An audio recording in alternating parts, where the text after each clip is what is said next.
War and Peace, Book 7, Chapter 9, by Anna Simon. Christmas came, and, except for the ceremonial mass, the solemn and wearisome Christmas congratulations from neighbors and servants, and the new dresses everyone put on, there were no special festivities, though the calm frost of 20 degrees Reaumur, the dazzling sunshine by day, and the starlight of the winter nights seemed to call for some special celebration of the season. On the third day of Christmas week, after the midday dinner, all the inmates of the house dispersed to various rooms. It was the dullest time of the day. Nicholas, who had been visiting some neighbors that morning, was asleep on the sitting-room sofa. The old count was resting in his study. Sónya sat in the drawing-room at the round table, copying a design for embroidery. The countess was playing patience. Nastásya Ivánovna, the buffoon, sat with a sad face at the window with two old ladies. Natásha came into the room, went up to Sónya, glanced at what she was doing, and then went up to her mother and stood without speaking. "Why are you wandering about like an outcast?" asked her mother. "What do you want?" "Him, I want him. Now, this minute, I want him," said Natásha, with glittering eyes and no sign of a smile. The countess lifted her head and looked attentively at her daughter. "Don't look at me, Mamma. Don't look, I shall cry directly." "Sit down with me a little," said the countess. "Mamma, I want him. Why should I be wasted like this, Mamma?" Her voice broke, tears gushed from her eyes, and she turned quickly to hide them and left the room. She passed into the sitting-room, stood there thinking a while, and then went into the maid's room.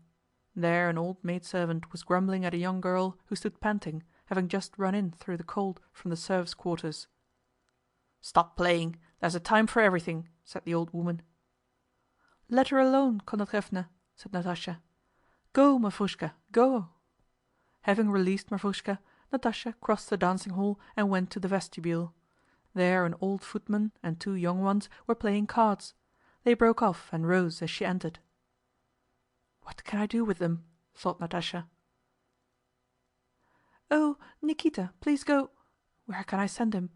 Yes, go to the yard and fetch a fowl, please, a cock. And you, Misha, bring me some oats." "Just a few oats?" said Misha, cheerfully and readily. "Go, go quickly," the old man urged him. "And you, Theodore, get me a piece of chalk." On her way past the butler's pantry she told them to set a samovar, though it was not at all the time for tea. Fóka, the butler, was the most ill-tempered person in the house. Natásha liked to test her power over him. He distrusted the order and asked whether the samovar was really wanted. "Oh dear, what a young lady!" said Fóka, pretending to frown at Natásha. No one in the house sent people about or gave them as much trouble as Natásha did. She could not see people unconcernedly, but had to send them on some errand. She seemed to be trying whether any of them would get angry or sulky with her, but the serfs fulfilled no one's orders so readily as they did hers. "What can I do? Where can I go?" thought she, as she went slowly along the passage. "Nastásya Ivánovna, what sort of children shall I have?" she asked the buffoon, who was coming toward her in a woman's jacket. "Why, fleas, crickets, grasshoppers," answered the buffoon. "Oh Lord, it's always the same. Oh, where am I to go? What am I to do with myself?" And, tapping with her heels, she ran quickly upstairs to see Vogel and his wife, who lived on the upper story. Two governesses were sitting with the Vogels at a table on which were plates of raisins, walnuts, and almonds. The governesses were discussing whether it was cheaper to live in Moscow or Odessa. Natásha sat down, listened to their talk with a serious and thoughtful air, and then got up again. "The island of Madagascar," she said. "Madagascar," she repeated, articulating each syllable distinctly, and, not replying to Madame Schoss, who asked her what she was saying, she went out of the room. Her brother Pétya was upstairs too. With a man in attendance on him, he was preparing fireworks to let off that night. "Pétya, Pétya!" she called to him. "Carry me downstairs." Pétya ran up and offered her his back. She jumped on it, putting her arms round his neck, and he pranced along with her. "No, don't! The island of Madagascar," she said, and, jumping off his back, she went downstairs.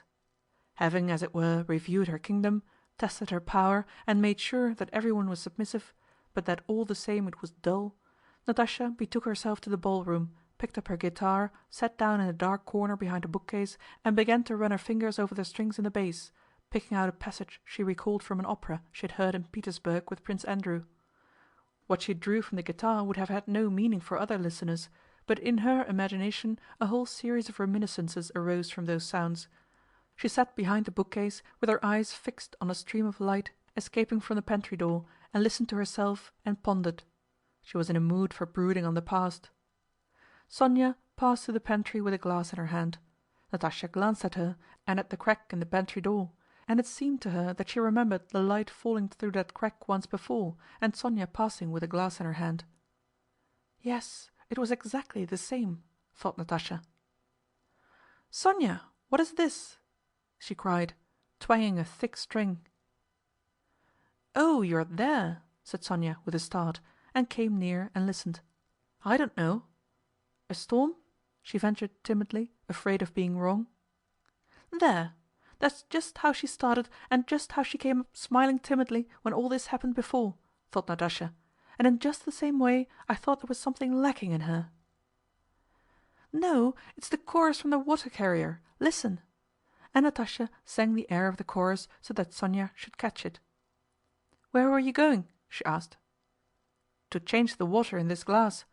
I'm just finishing the design." "You always find something to do, but I can't," said Natásha. "And where's Nicholas?" "Asleep, I think." "Sónya, go and wake him," said Natásha. "Tell him I want him to come and sing." She sat a while, wondering what the meaning of it all having happened before could be, and without solving this problem, or at all regretting not having done so, she again passed in fancy to the time when she was with him and he was looking at her with a lover's eyes. "Oh, if only he would come quicker! I am so afraid it will never be. And, worst of all, I'm growing old. That's the thing. There won't then be in me what there is now. But perhaps he'll come today, will come immediately. Perhaps he has come and is sitting in the drawing room. Perhaps he came yesterday and I've forgotten it." She rose, put down the guitar, and went to the drawing room. All the domestic circle, tutors, governesses, and guests, were already at the tea table. The servants stood round the table, but Prince Andrew was not there, and life was going on as before. "Ah, here she is," said the old count when he saw Natásha enter. "Well, sit down by me." But Natásha stayed by her mother and glanced round as if looking for something. "Mamma," she muttered, "give him to me. Give him, Mamma, quickly, quickly!" And she again had difficulty in repressing her sobs.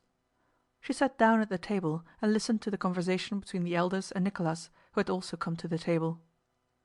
My God! My God! The same faces, the same talk, Papa holding his cup and blowing in the same way," thought Natásha, feeling with horror a sense of repulsion rising up in her for the whole household, because they were always the same. After tea, Nicholas, Sónya, and Natásha went to the sitting room, to their favorite corner, where their most intimate talks always began.